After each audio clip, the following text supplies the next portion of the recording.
Hola. Sumaqpuncha okachun, llapayan amautuknopaj, inayataj llapan Perú suyupi, tiaj wayji panakunapaj. Sumaq hamukuy kachun kay kimsa kuti, Foro Docentes Innovadores Nisqanman. Buenas tardes, bienvenidos, bienvenidas al tercer foro que reúne a docentes en el marco de la red de docentes innovadores, que desde el FONDEP hemos venido impulsando en los últimos 2 meses. Les saluda Juan José Yupanqui, soy parte del equipo del FONDEP y seré moderador en esta tarde. Esta red de docentes busca contribuir, generar un espacio de intercambio de conocimiento entre docentes, donde puedan compartir sus iniciativas y resolver también algunas inquietudes sobre desafíos que estamos enfrentando en estos días de confinamiento. Estamos transmitiendo vía Facebook Live del FONDEP, espacio desde el cual esperamos sus preguntas. No dejen de participar. En el Perú se han identificado 48 lenguas. 4 son andinas y 44 pertenecen a pueblos amazónicos. Asimismo, más de 4 millones de peruanos hablan alguna de las lenguas originarias. Suficiente evidencia para señalar que somos un país étnica, lingüística y culturalmente diverso, aunque no siempre estemos conscientes de la riqueza que esto representa para la educación y la construcción de nuestra visión como país. Las escuelas no son ajenas a este contexto. Según el Minedu, ya más de 100.000 docentes enseñan en zonas rurales mediante el programa de Educación Intercultural Bilingüe, EIB. Asimismo, según el censo INEI 2017, sobre comunidades indígenas se reveló que alrededor del 30% de peruanos mayores de 12 años se autoidentifica indígena o afrodescendiente, afroperuano. Estas son algunas de las razones por las que el FONDEP el pasado martes 9 lanzara el tercer foro con la siguiente temática: el aprendizaje pertinente y diverso en la educación a distancia, la estrategia de aprendizaje intercultural e inclusivo desde la práctica. Pese al avance que está teniendo el desarrollo de la red de docentes innovadores, es preciso comentarles que en estos días hemos presentado unos problemas técnicos en la plataforma que escapan de nuestro ámbito de acción, pero esperamos estar con la web disponible en las próximas horas. Les ofrecemos las disculpas del caso. Bien, agradeciendo a nuestros invitados, quisiera presentar en esta tarde, nos acompaña el panel, Melissa Mendieta Alvarado, es docente de la institución educativa COAR Loreto, distrito de San Juan Bautista, de la región de Loreto. Maestra escritora, se formó en la docencia en la Universidad Nacional de la Amazonía Peruana en la especialidad de Lengua y Literatura, diplomándose en Educación Inclusiva en la Universidad Marcelino Champañán. Estudiante de la maestría en Educación con mención en Diseño y Gestión Curricular de la Universidad Antonio Ruiz de Montoya. Además, fue ganadora del concurso 2019 Maestro que deja huella, de Interbank. Ha escrito la saga de novelas juveniles ambientadas en Iquitos, Raquel y Alexander en el 2014, El diario de Raquel en el 2015 y Cartas para Raquel en el 2018. Asimismo, la trilogía que tiene la reedición en el 2019. Por otro lado, damos la bienvenida a Valentín Hasachambi. Es docente de la institución educativa 56088 de Paropata, del distrito de Combapata, provincia de Canchis, región Cusco. Tiene maestría en antropología, mención en estudios andinos en la PUC, experto en lenguas originarias andinas, quechua Cusco, especialista en investigación e innovaciones educativas en aula multigrado y especialista en currículo y educación intercultural bilingüe del Ministerio de Educación. Finalmente, tenemos por otro lado a Miriam Felicitas Cabezas Flores. Bienvenida, maestra. Ella es docente de educación primaria, Actualmente es directora y maestra del tercer ciclo de la institución educativa 5506-11 de la comunidad de Santiago Pata, distrito de Huancaray, provincia de Andahuaylas, región Apurímac, con segunda especialidad en educación inicial y estudios de maestría en docencia universitaria y gestión educativa, con 14 años de servicio en el ámbito rural, ¿no?, en la institución multigrado de la provincia de Andahuaylas. Es ganadora además del concurso de 2017, Maestro que deja huella, también de Interbank. Bienvenidos, bienvenidas a todas. Agradecerles. Todos ellos han recibido reconocimientos y distinciones y que esta tarde nos honra con su presencia para compartir precisamente esas lecciones y aprendizajes. Este panel estará organizado en 3 momentos.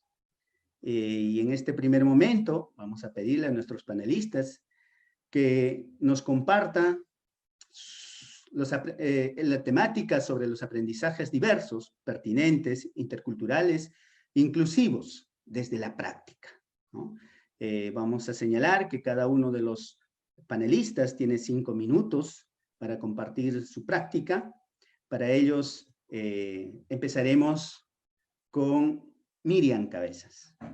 Miriam, por favor, nos gustaría que nos señales, que nos compartas qué elementos socioculturales y el protagonismo de los niños y niñas son claves para el desarrollo significativo en EIB. Adelante, Miriam. Bueno, turin ñañaykuna sumaqpunchaw llapallaykichikpa ancha kusikuywan napaykuyta chayachimuni Perú suyunchikpa llapan amautakunapa.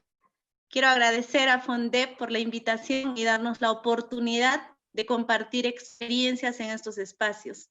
Soy maestra del primer y segundo grado en la institución educativa 55006 de la comunidad de Santiago Pata. Mi institución se encuentra en el ámbito rural y es de característica EIB.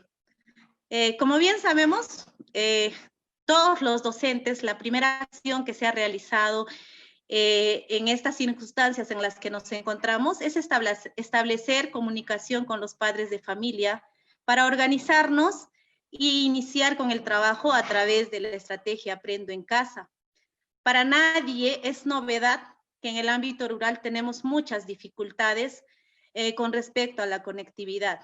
Pero, sin embargo, esta nos ha dado el empujón para poder replantear y reinventar el trabajo y buscar nuevas y múltiples formas de llegar a nuestros estudiantes. Quisiera contarles a manera de anécdota que para mí el aislamiento me ha dado la oportunidad de conocer aún mejor a mis estudiantes, conocer el contexto en el que se desenvuelven, sus características, sus carencias y las necesidades que cada uno tiene. ¿Y qué hice? Me fui en busca de ellos, de casa en casa. Primero, para conocerlos, porque son niños de primer grado y recién estaban ingresando a la institución y no los conocía, ¿no? Conversar solamente por el contacto telefónico y no conocer, pues no estableces la confianza que tenemos con los niños. Y lo otro, para establecer compromisos con los padres de familia. Esta primera acción a mí me ha permitido conocer los escenarios lingüísticos en los que se encuentran mis estudiantes y así también saber qué forma de intervención debo tener con mis niños. Sabemos muy bien que en mi caso, mi principal preocupación era la alfabetización. Tengo niños de primer grado y para ello yo debo conocer, debo saber en qué características se encuentran para poder de ahí empezar el trabajo. Yo quisiera comentarles, porque esta primera visita, al identificar los escenarios y la forma de intervención, me ha dado el punto de partida para trabajar con mis niños. La primera actividad que yo quiero compartirles es la implementación de espacios de estudio en casa. Esto se ha dado en coordinación con los padres de familia y aprovechando la distribución de los alimentos de Jaliwarma, nos hemos organizado con los padres de familia de tal manera que ellos se han comprometido en organizar unos espacios en casa, rotulando todos los espacios de casa, letrándolos, ¿no? Para los niños es muy importante este aspecto. Es decir, hemos trasladado un pedacito del aula a nuestras casas. La otra actividad que les quiero compartir se llama de casa en casa. Se ha implementado unos carritos de madera, el cual viaja de casa en casa cargando diversos materiales, como son los legos, que nos sirven para la creatividad y la expresión oral, letras sueltas, tarjetas léxicas que nos ayudan a identificar las letras para empezar con la alfabetización, todos ellos en la lengua materna, que es el quechua.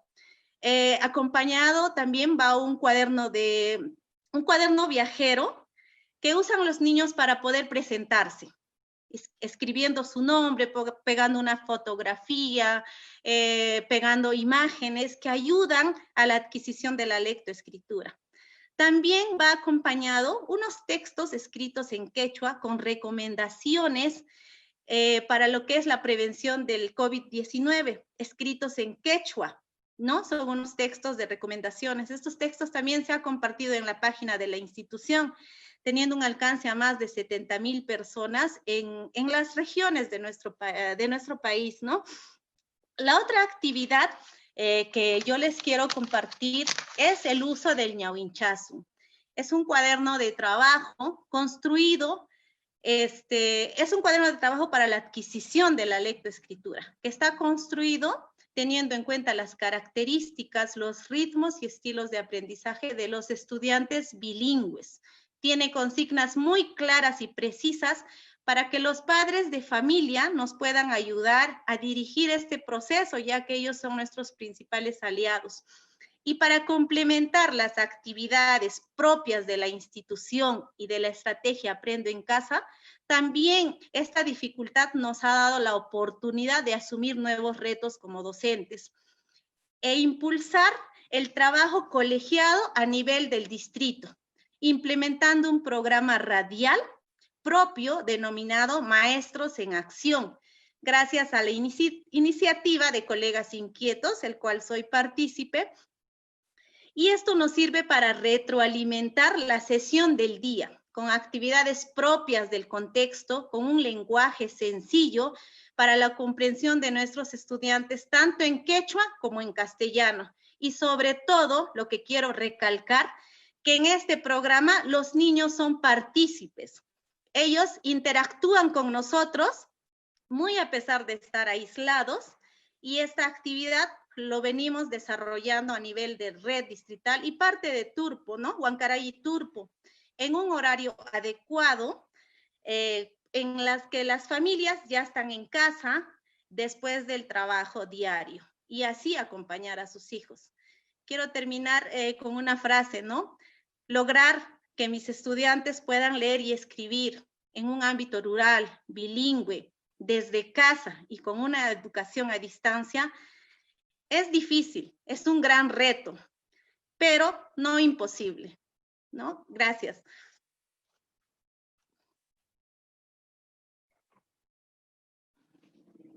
¿No se escucha? Perdón. Muchas gracias, Miriam. Muy interesante tu experiencia.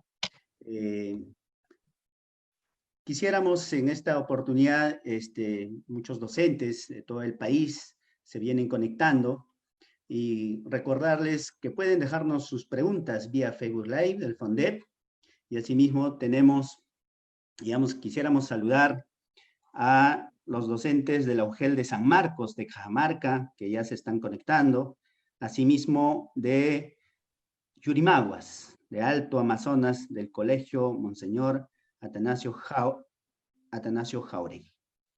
Bien, seguimos en esta primera ronda. Tiene el turno Valentín Haza. Valentín, coméntanos sobre este aprendizaje heterogéneo y diverso de acuerdo a cada contexto. ¿Cómo aprenden los estudiantes con estos ritmos y los procesos, los tiempos y los resultados de enseñanza-aprendizaje en EIB? Tienes la palabra, Valentín. Muchas gracias, Juan José. Muchas gracias a los compañeros que compartimos este foro, a Miriam, Melissa, y también un saludo cordial a todos los participantes de este foro, ¿no? Especialistas, autoridades, colegas, profesores de todos los ámbitos a nivel nacional. También agradecer a Fondet muy profundamente por esta gran iniciativa, ¿no? De compartir experiencias, reflexionar y sacar algunas lecciones, ¿no? De lo que venimos haciendo en estos tiempos difíciles, ¿no? Yo soy profesor de educación primaria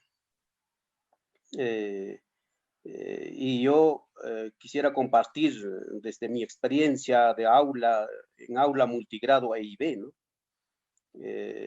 Uno de los proyectos innovadores que he dedicado bastante tiempo para poderlas responder es aprender a leer y escribir desde los saberes andinos, ¿no? Y este proceso de innovación ha tenido frutos, me parece, en tan largo tiempo, o sea, ha tenido una sostenibilidad de 13 años. Ahora aún deben seguir trabajando en la escuela. Yo ahora estoy con licencia. Y llena de aprendizaje, sinceramente. Creo que las conclusiones a que he arribado en ese proceso de innovación son vigentes en la actualidad para el trabajo en tiempos difíciles. Y entonces, quiero centrarme en esas enseñanzas que me ha dejado y con lo cual voy a vivir toda mi vida, porque hacer EIB es un proceso difícil, es un contexto diverso y aún no lo hemos entendido, me parece, en el Perú, para enfrentar una situación de diversidad. Nicolás Nadivot decía, el Perú es uno de los centros megadiversos del mundo,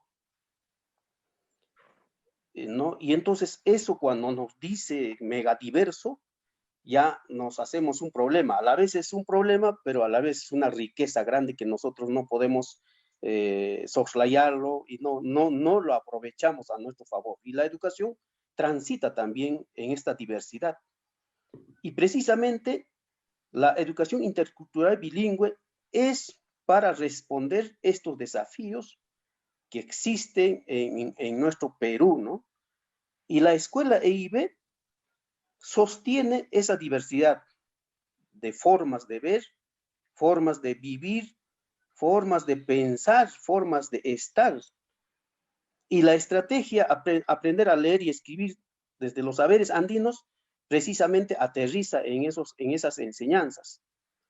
La educación intercultural bilingüe he aprendido y comprendido y pensado, vivido con esta apuesta, ¿no? En responder a esa diversidad de niños, ¿no? O sea, si tienes 20 niños, son 20 niños diversos, con diversas formas de ver, de pensar, de estar, ¿no? Y entonces tus estrategias no son únicas, no son estandarizadas, no son homogéneas, ¿no? Hay tiempos y formas de aprender en el niño. Y entonces, el que tiene que cambiar no es el niño, sino que nosotros. Ahí ya no funciona la matriz, o sea, una sola matriz cultural. De repente en la escuela se ha ido difundiendo una sola matriz cultural, pero en realidad en la escuela y en las regiones y en las localidades encontramos eso, ¿no? Entonces, el trabajo docente se tiene que adecuar a esa diversidad. Entre los aprendizajes que puedo decir, por ejemplo, transitar en la diversidad, por ejemplo, no, es un camino complejo, a eso es lo que quiero llegar, ¿no? Las respuestas pedagógicas son diversas, ¿no?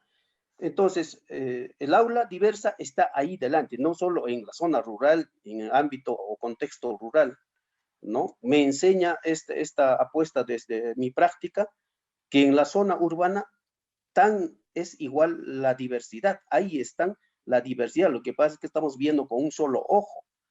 Y entonces creo que nos parece que debemos cambiar nosotros. Entonces, el desafío de un maestro EIB es más bien transitar en constante cambio, en constante aprendizaje, en permanente autorreflexión. O sea, uno tiene que preguntarse en dónde estoy. Entonces piensas inmediatamente en qué contexto estás, con qué niños estás. Por ejemplo, en mi escuela yo trabajaba con los niños quechua hablantes, ¿no? Quechua hablantes con castellano incipiente. Entonces, la estrategia que tenía no funcionaba a veces, ¿no? Entonces, pero también hay más complejidad en el aula EIB, en la zona rural. El profesor atiende de primero, segundo, tercero, se convierte en multigrado. A veces yo atendí hasta sexto grado. Y entonces, mi estrategia es muy compleja, muy diversa, ¿no? Para atender de primer grado hasta sexto grado. Entonces, la pregunta, ¿dónde estoy? Te hace ver, ¿no? Tu contexto. ¿O quién soy? ¿Quién soy en realidad? ¿Cuál es mi función? O sea, ¿qué cosa estoy haciendo en este momento? ¿No? La pregunta, el quién soy, es reconocerse, ¿no? El docente desde su función, desde su propia persona y profesionalismo y cómo va a responder a esa diversidad.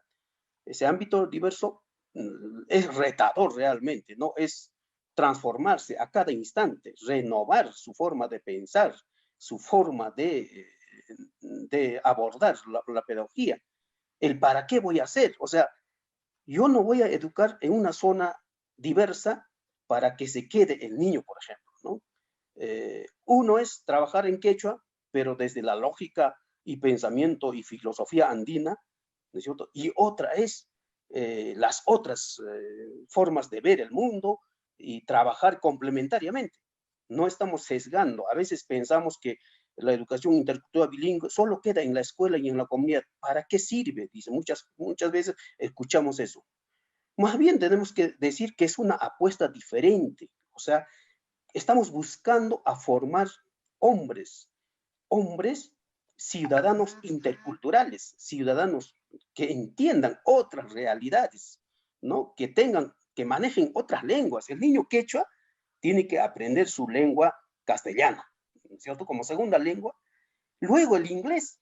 Y si hay posibilidad, aprenderá otro, el francés o el alemán, no sé, otras lenguas, ¿no? Y entonces esa es la riqueza que existe desde la mirada, desde la escuela, ¿no? Entonces, para ir cerrando mi idea, la complejidad de la educación intercultural bilingüe es una cuestión actual, política, que debe cambiarse estructuralmente las formas de intervención. Por ejemplo, no podríamos tener una política educativa de educación intercultural bilingüe para un solo sector. No es así.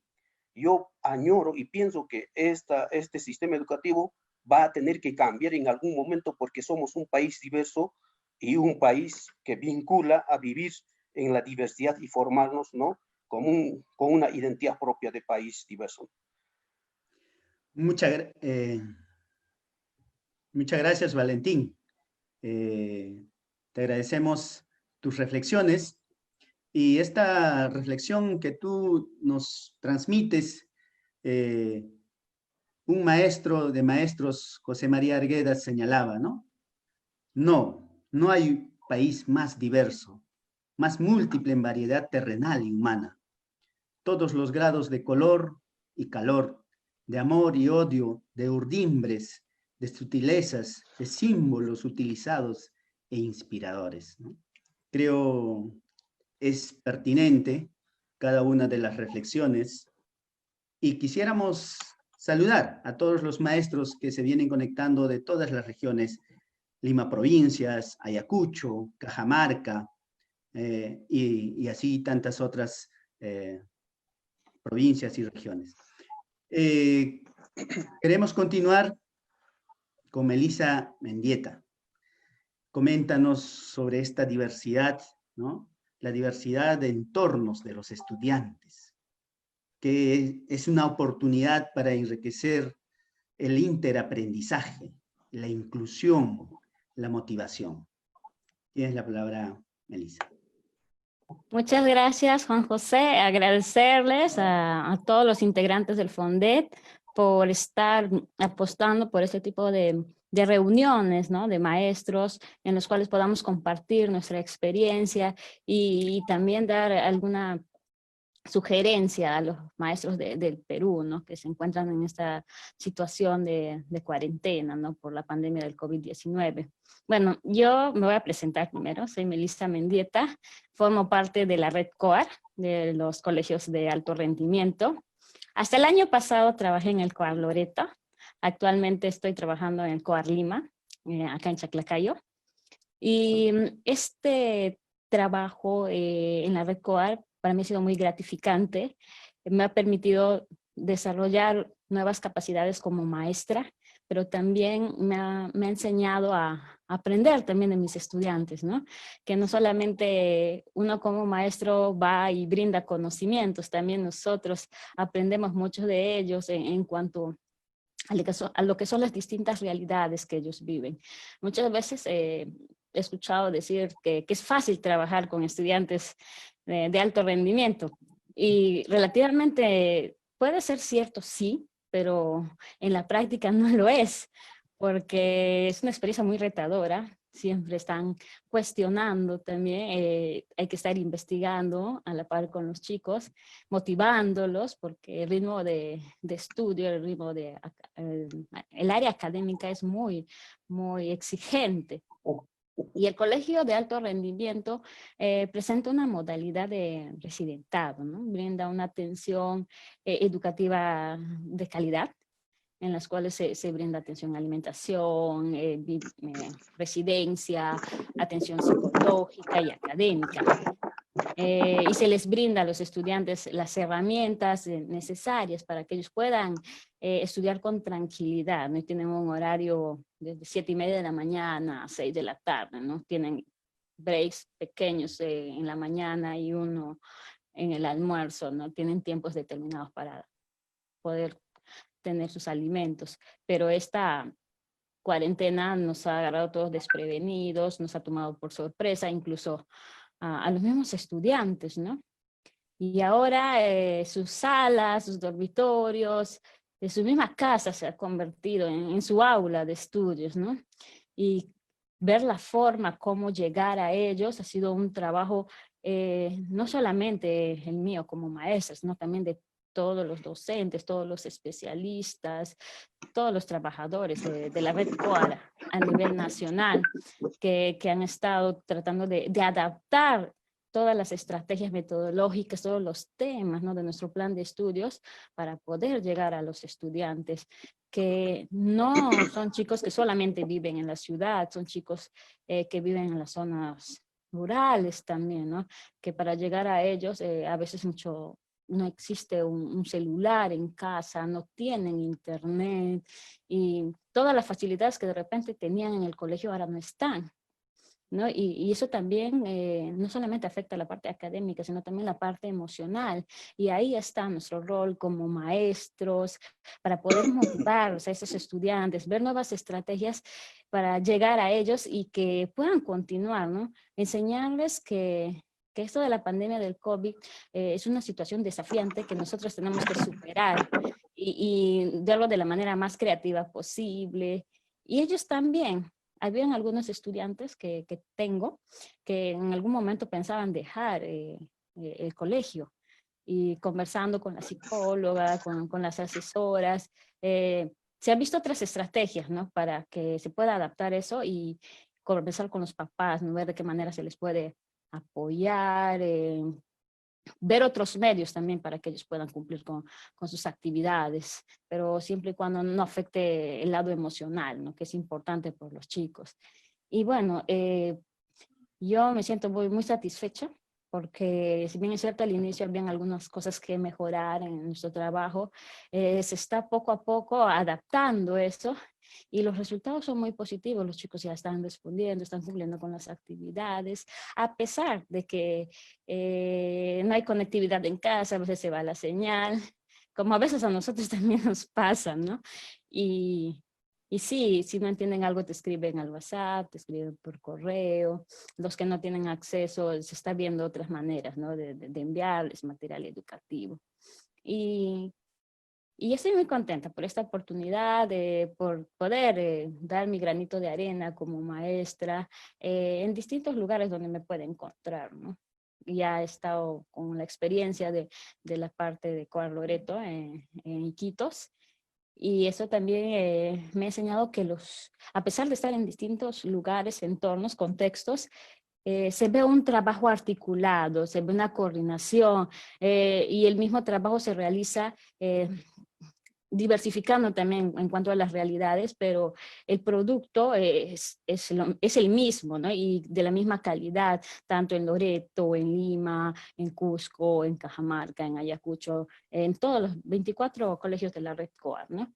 Y se está coordinando también con los especialistas, se nota y se siente el apoyo del Ministerio de Educación. En este caso, a mí me encantaría que eso se multiplique, ¿no? En las otras escuelas de la educación básica regular, ¿no? De la escuela pública, porque yo sueño con que esa atención personalizada, ese acompañamiento individualizado al estudiante y también al maestro, brinde todas las facilidades para que esta educación, nuestra educación peruana, sea de calidad.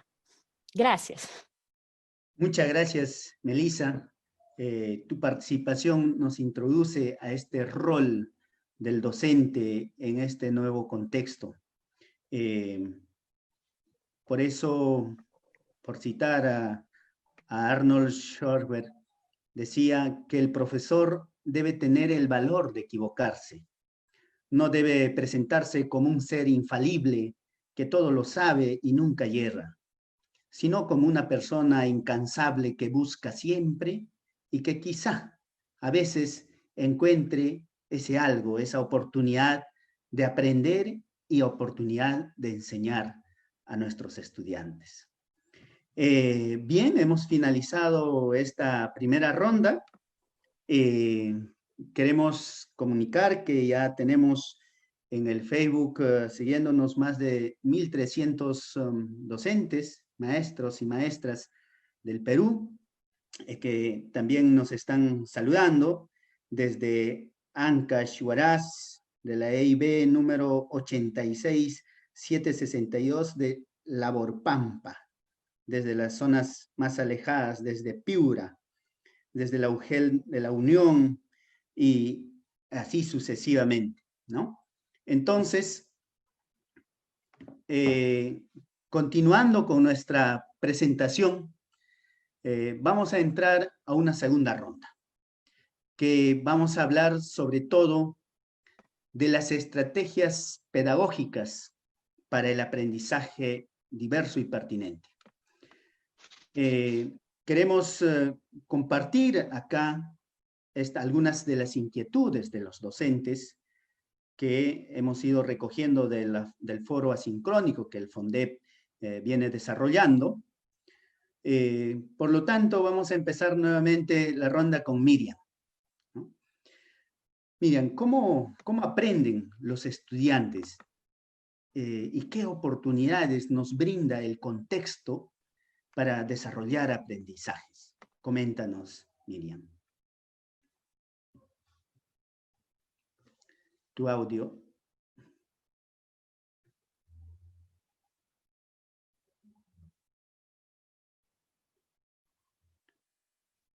Miriam.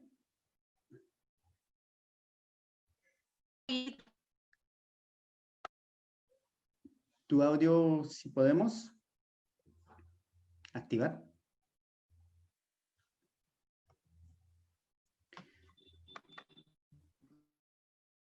Bueno, mientras se conecta Miriam, comentarles que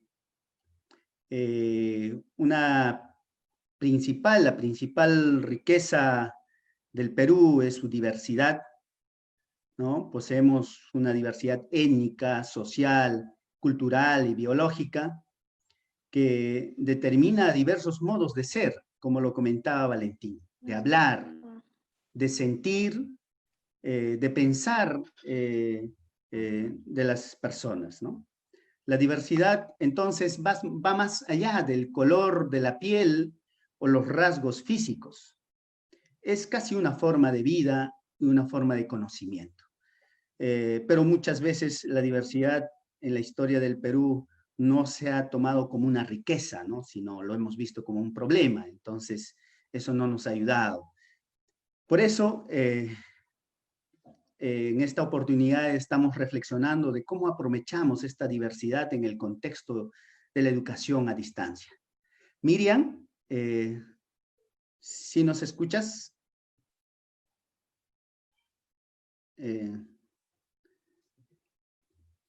Creo que Miriam ya se vuelve a conectar. Entonces, Valentín, si nos escuchas, empezamos, Valentín. Sí, estoy aquí. Coméntanos, Valentín, ¿cómo es posible construir conocimiento pedagógico y mejorar aprendizajes de los estudiantes en contextos EIB, pese al aislamiento social? Es una pregunta retadora, ¿no? Yo creo que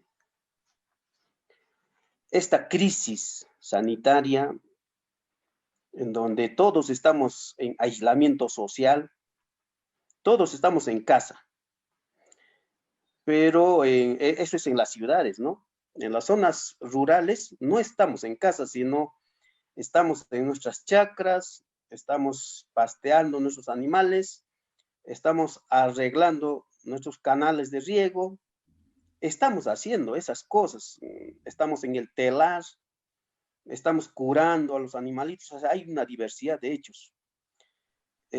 Más bien es un aislamiento comunal, ¿no? Digamos, es un aislamiento familiar, algo así, ¿no?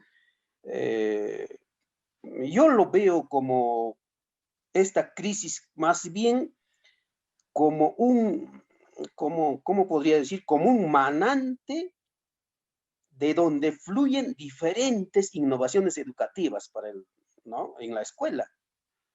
O sea, estamos viendo este problema de la crisis sanitaria es una oportunidad para que surjan nuevas estrategias de intervención pedagógica, ¿no?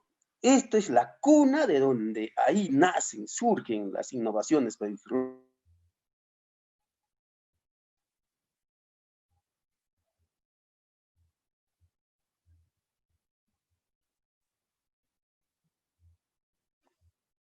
Tu audio, Valentín. ¿Se escucha? Sí. Sí, se escucha. Se fue la señal un poquito. Yo estuve centrándome en que este manante de donde fluyen las innovaciones educativas es la crisis, ¿no? Y vamos a ver diferentes estrategias. Entonces, los docentes en las zonas rurales y en contextos EIB, siempre hemos dicho que trabajamos en zonas difíciles, no hay materiales, no hay condiciones, así, ¿no? Entonces, ya hemos pasado las dificultades y entonces, más bien yo digo que los maestros que trabajan en las zonas rurales y EIB son los que fundan innovaciones y estrategias muy adecuadas para el contexto difícil, ¿no? Entonces, yo me acuerdo en la escuela, cuando no tenía materiales, cuando no me llegaban cuadernos de trabajo, ahora hay bibliotecas, cuadernos de trabajo, pero aquellas veces dificultaba la escuela, no carecía de esos materiales, y entonces el ingenio, yo lo convertí más bien todos los espacios comunales de la escuela en espacios de aprendizaje. O sea, romper las cuatro paredes de la escuela, ¿no? Del aula, e irte más bien a aprender en la vida, ir a aprender in situ, ir a aprender de manera situada. Entonces, las estrategias surgen ahí y tienes que reacomodarte. Y el maestro docente rural es eso, o sea, esta pandemia nos está enseñando que los docentes rurales tienen mejores respuestas para zonas difíciles, ¿no? Por ejemplo, hasta me comentaba Jenny Jenny de Loreto, que el profesor Lino Curitiba o Einer Inuma o Misaela Michirán de allá de las cuencas del Yanayacu o del Cachimayu, de allá del Datén, de Yurimaguas, ¿qué hacen? Sus estrategias son pertinentes para estas zonas difíciles. Han separado, por ejemplo, docentes que viven en la misma, se han agrupado docentes que viven en la misma comunidad, docentes que están un poquito lejos y docentes que están más lejos, ¿no? Que están en Lima o atienden desde Jaén o Loreto la escuela. Entonces las estrategias surgen ahí, o sea, cómo atender al niño que se va al monte. Por ejemplo, hay familias que viven en la comunidad y que se van al monte. En todo caso, la estrategia te lo da el mismo contexto. No está escrito en ninguna parte. Si el Ministerio de Educación tiene Aprendo en Casa, una estrategia interesante, pero esa estrategia Aprendo en Casa tiene que aterrizar, por ejemplo, en el mismo contexto, pero ya con un añadido complementario de creatividad, ¿no? De un chorro de creatividad de los docentes que están en las zonas, que piensan ahí en esto, ¿no? En los niños que no tienen acceso a veces, ¿no? Entonces, por ejemplo, mi estrategia, mi innovación, la innovación que abrazaba en la escuela, me enseña esas cosas, ¿no? O sea, no quedarse quieto. El docente nunca está quieto, nunca ha terminado de pensar, de generar estrategias, ¿no? Todo sirve y, en la misma comunidad, ¿no?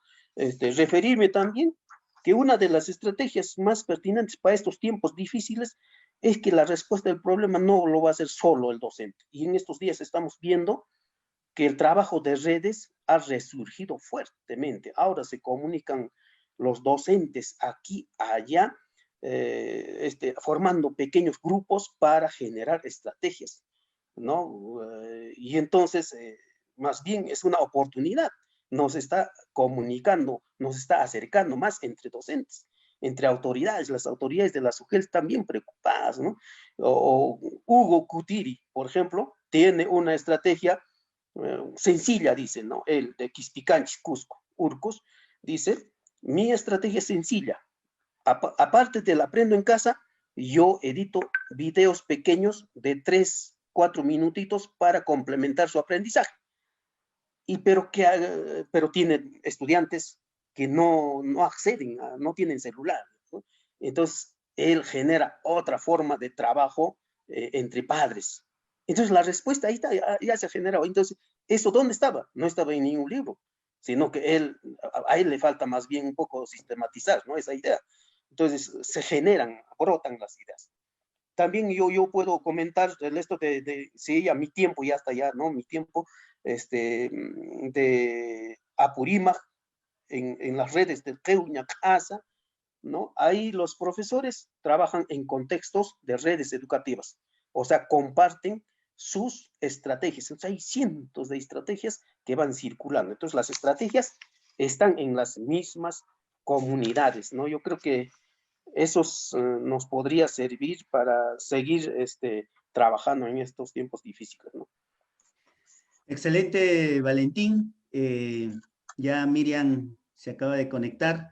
Señalar que por favor no se olviden mencionar de dónde nos escriben.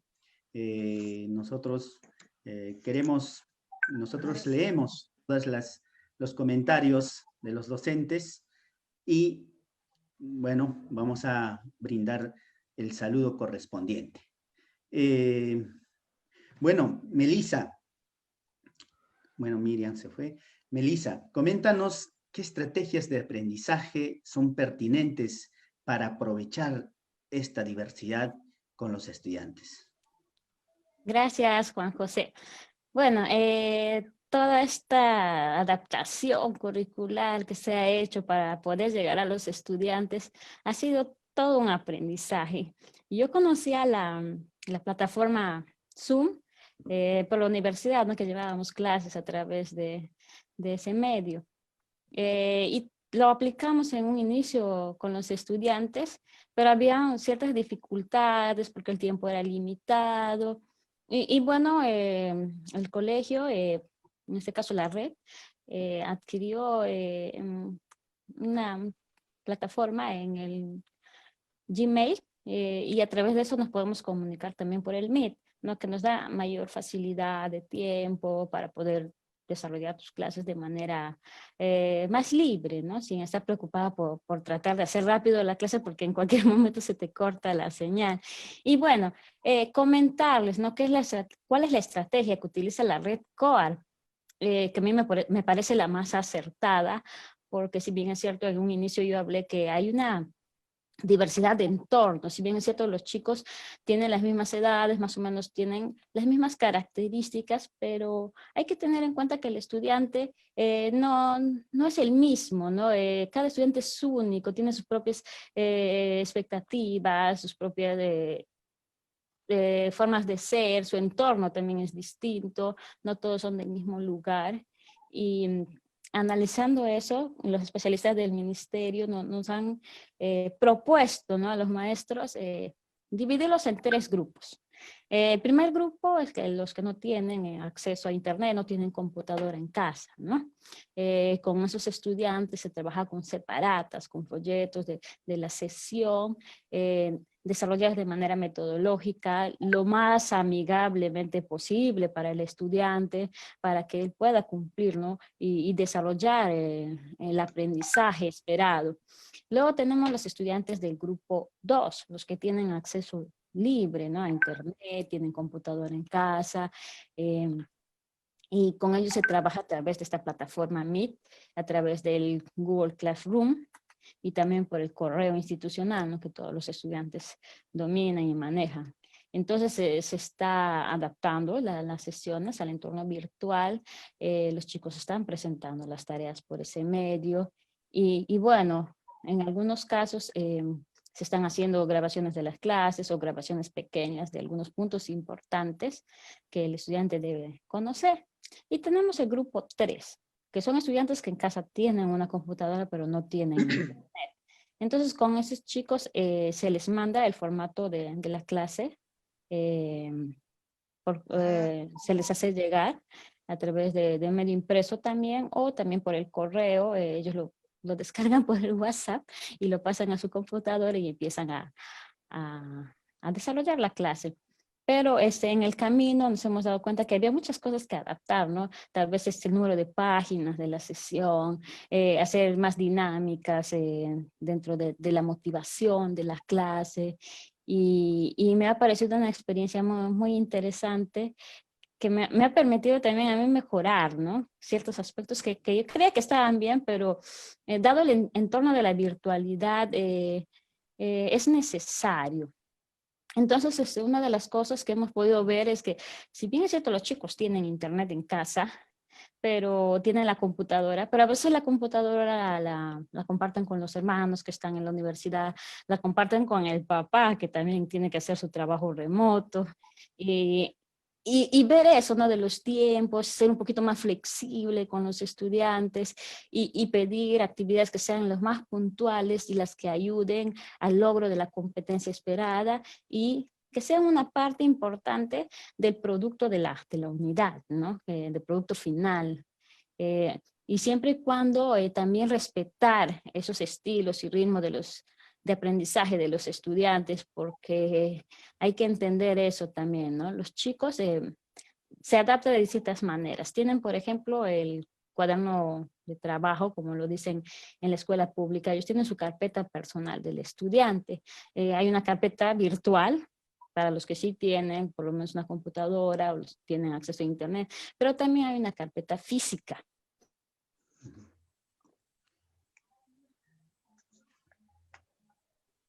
Perfecto, Melissa, De hecho, no gracias. estaban, ya se terminó, ya, gracias. Sí, Ok. sí, termina, ciérralo, por favor. No, que hay chicos que viven en zonas inaccesibles, de difícil llegada de internet, de conectividad, que a veces tienen que salir un poquito así a la ventana, salir de la casa buscando conexión para poder bajar las actividades, ¿no? Y yo valoro eso, que a pesar de las dificultades, los chicos están motivados, tienen ganas de desarrollar sus actividades, ¿no? Y se ve la responsabilidad, se ve el entusiasmo que ellos muestran por tratar de salir adelante a pesar de la cuarentena, de la pandemia. Gracias. Excelente. Muchas gracias, Melissa. Ya se volvió a conectar Miriam. Miriam, bienvenida, por favor, coméntanos cómo aprenden los estudiantes y qué oportunidades nos brinda el contexto, ¿no?, para desarrollar aprendizajes. Te escuchamos, Miriam. Bueno, con las disculpas del caso, creo que tengo algunos problemas con el internet. Como bien sabemos, en las zonas rurales en las que nos encontramos, lo que buscamos en nuestros niños es que construyan sus aprendizajes significativos. Y sabemos muy bien todos los docentes que esto solo se va a lograr relacionando lo que ya conocen con un nuevo conocimiento. Y el contexto es justamente quien nos va a dar la oportunidad de poder realizar este aprendizaje, porque vamos a tener que relacionar con conocimientos propios, con actividades socioculturales que tenemos en nuestras comunidades. Sabemos muy bien que tenemos un calendario agrofestivo comunal en nuestras instituciones y lo conocemos también de la ciudad, del pueblo, y sabemos qué actividades se vienen realizando. Esto nos va a ayudar y nos va a dar la oportunidad de hacer que nuestros estudiantes logren construir sus aprendizajes. Yo les quería comentar una experiencia que tuve hace unos días. Es con respecto a la retroalimentación que hacemos a través de la radio. Lo hacemos, me tocó realizar en quechua, y sabemos que todos estamos ahorita en época de cosecha, ¿no? Aproveché esa actividad propia de la comunidad para poder retroalimentar la actividad del día. Se trataba de la convivencia, del respeto, el tema en la estrategia Aprende en Casa. Sin embargo, yo lo llevé a lo que es la actividad propia de la comunidad, que es la cosecha, propiamente del maíz, ¿no? Nosotros en esta estrategia hacemos que nos interconectamos con nuestros estudiantes. En esta oportunidad se trabajó con 3 estudiantes, en el cual estuvieron muy motivados y atentos a las preguntas que se hacían. Uno, porque se desarrolló en su lengua, que es el quechua, en el que más dominio tienen. Y lo otro es que hablamos de una actividad propia de ellos, ¿no? Se hizo algunas preguntas de tal manera que los niños muy fluidamente frente a frente. Para mí eso es muy importante porque hemos dejado de lado el estar en contacto con nuestros estudiantes. Los pequeños necesitan del afecto, del cariño, de la confianza. No es igual estar atrás de un teléfono y comunicarnos, no hay ese entusiasmo, ese cariño, y más aún si son temas diversos a lo que ellos no conocen, ¿no? Entonces, yo con esto les quiero comentar, colegas, que los aprendizajes desde las actividades propias del entorno de los estudiantes se da de manera motivadora y pertinente. Aprovechemos estas actividades propias para construir los aprendizajes de nuestros niños. Si les hablamos de sus actividades propias, muy fluidamente nos van a responder. Rescato mucho esa parte y para mí es muy importante, ¿no? Bueno, no escuché alguna otra intervención que había. Disculpen, perfecto. Estoy con la conexión con problemas, ¿no? No te preocupes, Miriam, muchas gracias. Ya entramos a la fase final, como todo inicio tiene un final, diríamos que culminamos con algunas recomendaciones por parte de los panelistas, ¿sí? A partir de nuestra experiencia, a partir de la práctica que desarrollamos en este contexto de aislamiento social y la educación a distancia, ¿no? Melissa, si por favor nos podrías comentar tus palabras finales sobre estas nuevas prácticas para la motivación y la atención pertinente a los estudiantes. Y tus palabras finales.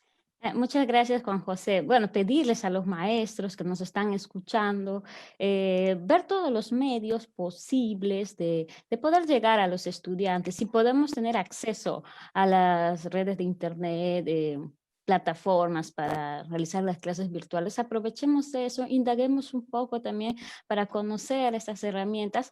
Yo al inicio solo conocía el Zoom, ¿no? El Meet me costó aprender, incluso los estudiantes en clases también, Miguel, tienes que hacer eso para compartir en la pantalla y todo eso, ahora ya estoy haciendo las clases bien con los chicos. Si no encontramos el internet, de repente utilizar el teléfono, la llamada, que el padre de familia y el estudiante sienta esa cercanía del maestro, ese interés, eso les va a motivar mucho porque va a sentir que sí son tomados en cuenta, ¿no? Que siempre estamos pendientes de ellos, y si hay alguna dificultad también hacer una llamada para orientar al estudiante, porque es importante. No es lo mismo una clase virtual, no es lo mismo un mensaje de WhatsApp o una llamada que estar en una clase presencial. Eso es irreemplazable, pero ellos tienen que aprender a saber sobrellevar las situaciones y salir adelante. Eso es lo que nosotros tenemos que dar ese mensaje. Nosotros tenemos un rol muy importante y creo que la sociedad está valorando más la figura del maestro, ¿no? En este caso, su importancia. Y pienso que más adelante, no vamos a ver de repente ahorita los resultados, pero más adelante vamos a ver los logros que hemos tenido en los estudiantes cuando ya son profesionales, cuando ellos saben resolver situaciones muy coyunturales, muy difíciles. Por ejemplo, con los chicos debemos hacer siempre lo que es la intertextualidad, ¿no? O contextualizar el tema que se trata y llevarlo a su entorno, a su realidad. Por ejemplo, un ejemplo chiquitito, estamos analizando el entorno de la poesía de Blanca Varela y cómo es que se desarrollaba un contexto de la Segunda Guerra Mundial, ¿no? Todo lo que ella vivió, incluso se les hacía preguntas de retroalimentación.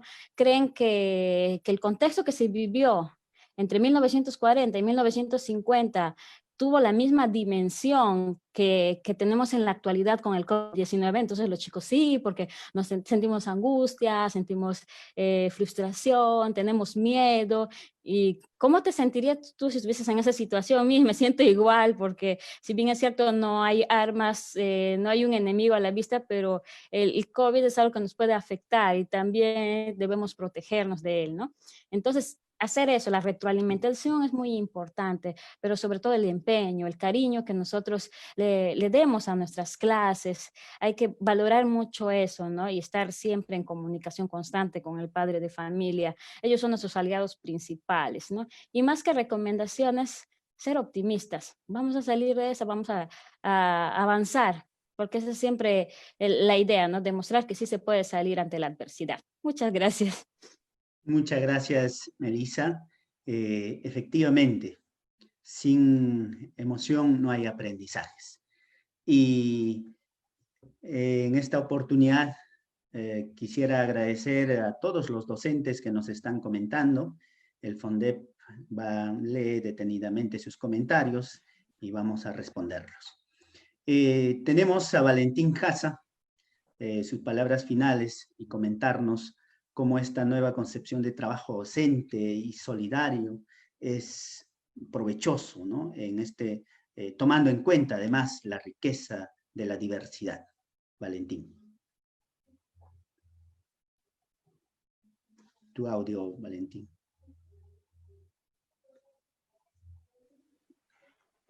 Disculpen, se fue el audio. Muchas gracias. O sea, creo que para ir finalizando, yo creo que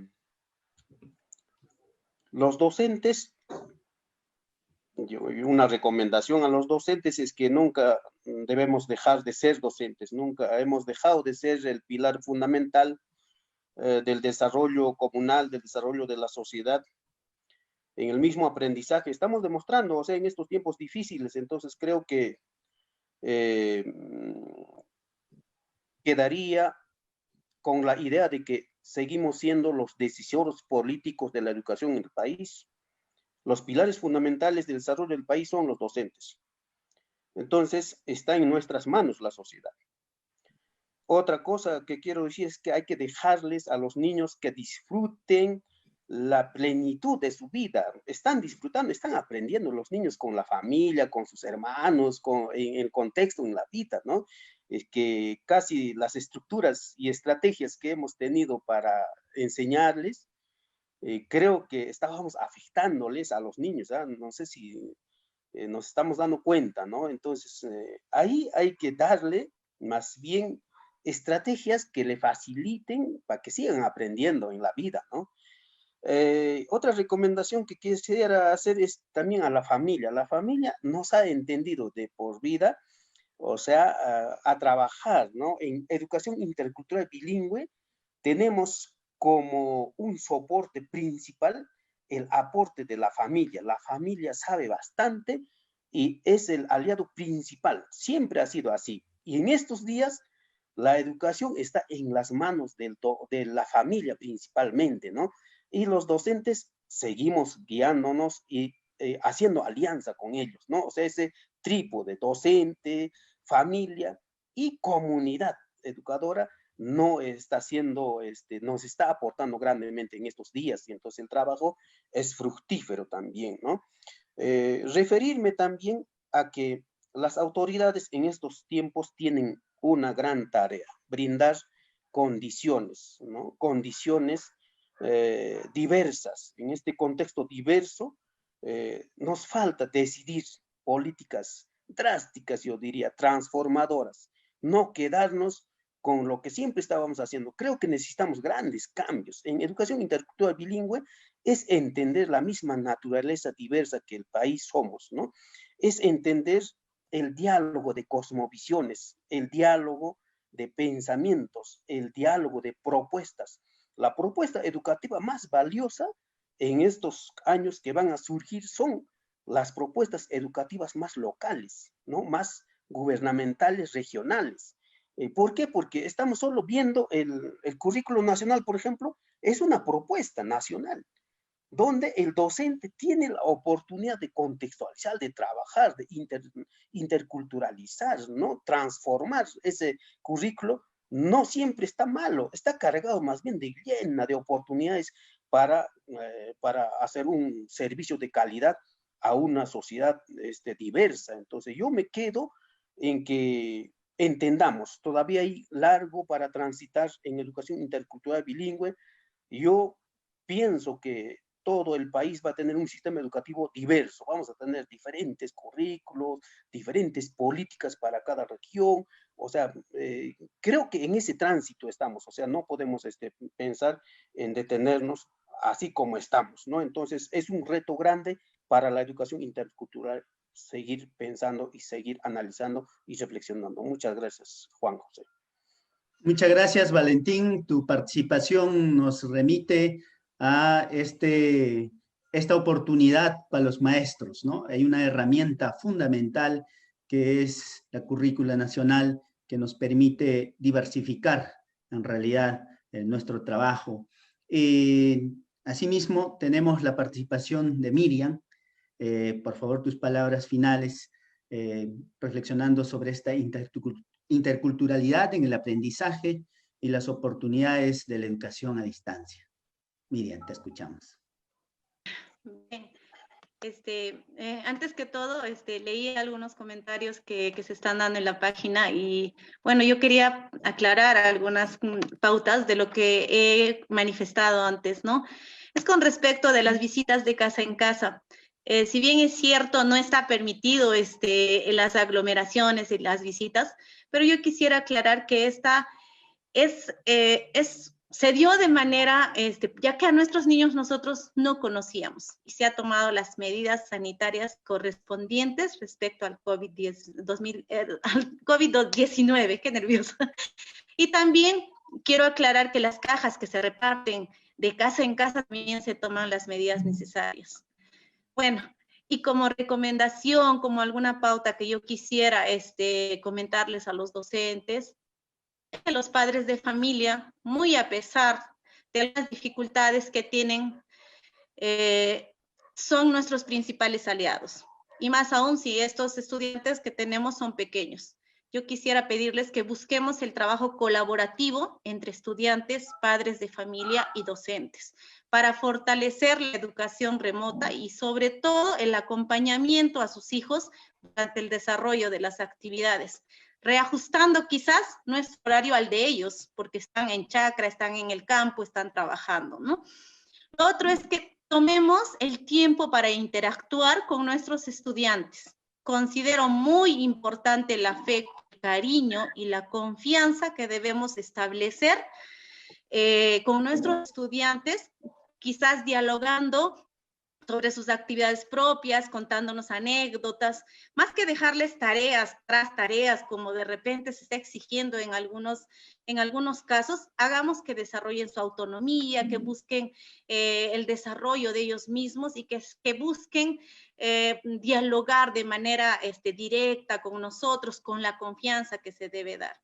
Y por último, potenciar el trabajo a nivel de red distrital. Todos conformamos una red distrital, sin embargo, no estamos debidamente organizados, ¿no?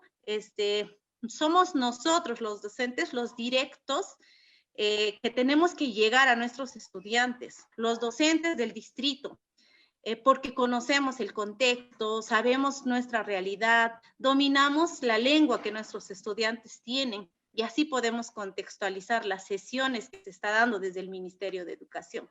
No quisiera despedirme sin antes decir algo que a mí me parece muy importante. Los niños y las niñas son creativos y hábiles por naturaleza. Únicamente debemos proporcionarles un pretexto para despertar dicha creatividad. ¿Y qué mejor si es con lo que tienen? Nuestra lengua, nuestra cultura, nuestras costumbres. Muchas gracias. Sí, ya. Y que decía, bueno, ahora sí, que decía que en tiempo récord los maestros han logrado adaptar sus estrategias, adaptar sus metodologías con éxito.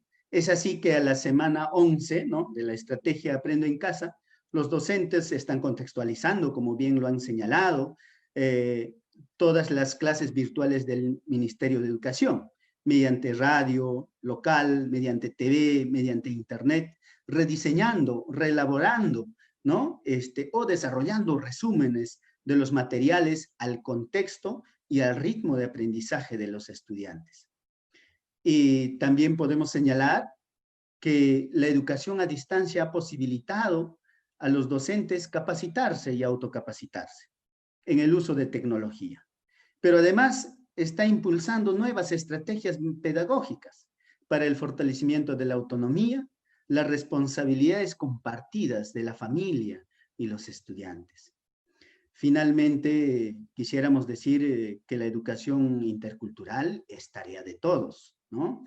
Es un desafío también para los gestores de los gobiernos regionales, de los gobiernos locales, ¿no?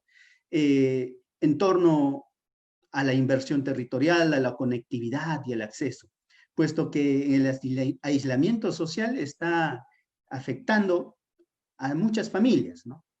Muchas familias no tienen recursos, seguramente que el único equipo que tenía está averiada y no hay ya recursos para poder repararlo, etcétera, ¿no? Será motivo para tomar en cuenta. Además, como todos conocemos, queremos desde el FONDEP extender nuestro pesar por los docentes víctimas del COVID-19 en todo el país, así como nuestras muestras de afecto y solidaridad a todos sus familiares.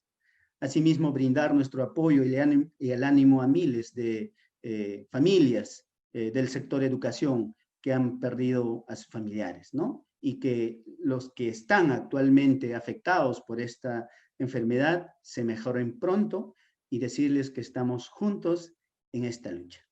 Finalmente, no me queda más que invitarlos, ¿no?, a la red, a la página del Registro de Experiencias Educativas del FONDEP.